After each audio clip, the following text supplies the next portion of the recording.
বিশ্বমঞ্চে খনিজ সম্পদ নিয়ে শুরু হয়েছে এক নতুন শীতল লড়াই, আর সেই লড়াইয়ে এখন পর্যন্ত সবচেয়ে কৌশলী খেলোয়াড় চীন।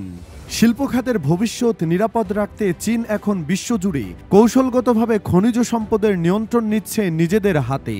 লিথিয়াম, কোবাল্ট, দস্তা, সোনা কিংবা বিরল খনিজ কোনো কিছুই আর চীনের দৃষ্টির বাইরে নেই। ব্রিটিশ দৈনিক ফাইন্যান্সিয়াল টাইমসের বরাতে এমনই এক চমকপ্রদ তথ্য প্রকাশ করেছে রুশ সংবাদ মাধ্যম আরটি। প্রতিবেদনে বলা হয়েছে 2013 সাল থেকে 12 বছরে চীনের রাষ্ট্রায়ত্ত কোম্পানিগুলো অন্তত 10টি বড় খনি কিনেছে বিশ্বের নানা প্রান্তে। প্রতিটি খনি কিনতে খরচ হয়েছে $10 কোটি বেশি। Kazakhstan, Ghana, Ivory Coast, Zambia, Brazil, Tanzania এসব দেশে চীন সোনা, দস্তা এবং বিরল খনিজ পদার্থের খনি ক্রয় করেছে বা শেয়ার নিয়েছে।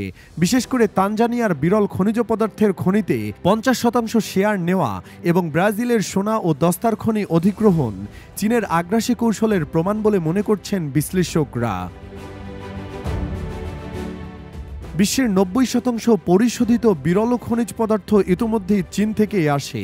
এই বাজারকে আরও শক্তিশালী করতেই বেইজিং খনিজ নিরাপত্তাকে এখন জাতীয় নিরাপত্তা নীতির অংশ করেছে। লিথিয়াম, কোবাল্ট, নিকেলের মতো কাঁচামালের চড়া দামে বৈশ্বিক বাজার যখন উত্তপ্ত, ঠিক তখনই বুদ্ধিদীপ্ত কৌশলে চীন এগিয়ে নিচ্ছে তাদের খনিজ দখল মিশন। তবে চীনের এই অগ্রযাত্রায় কাঁটা ছড়াচ্ছেন মার্কিন প্রেসিডেন্ট ডোনাল্ড ট্রাম্প।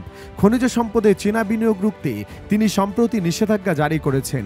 শুধু তাই নয়, আফ্রিকার রুয়ান্ডা ও ডেমোক্রেটিক রিপাবলিক অব কঙ্গোর সঙ্গে খনিজ খাতে অংশীদারিত্ব চুক্তিও করেছেন তিনি। বিশ্লেষকরা বলছেন, ভূরাজনৈতিক টানাপোড়েনের জেরে চীনের বিনিয়োগের পথ এখন বন্ধ হয়ে যাচ্ছে যুক্তরাষ্ট্র ও কানাডার মতো দেশে। তাই চীন ঝুঁকছে আফ্রিকা ও লাতিন আমেরিকার খনিজ সম্ভারে। শক্তি, অর্থনীতি ও ভূরাজনৈতিক আধিপত্য জড়িয়ে আছে এক জটিল কৌশলের জালে, আর এই প্রতিযোগিতায় এখন পর্যন্ত সবচেয়ে সংগঠিত ও দূরদর্শী খেলোয়াড় হিসেবে আত্মপ্রকাশ করেছে চীন। এ নিয়ে বিশ্লেষকদের কোনো সন্দেহ নেই।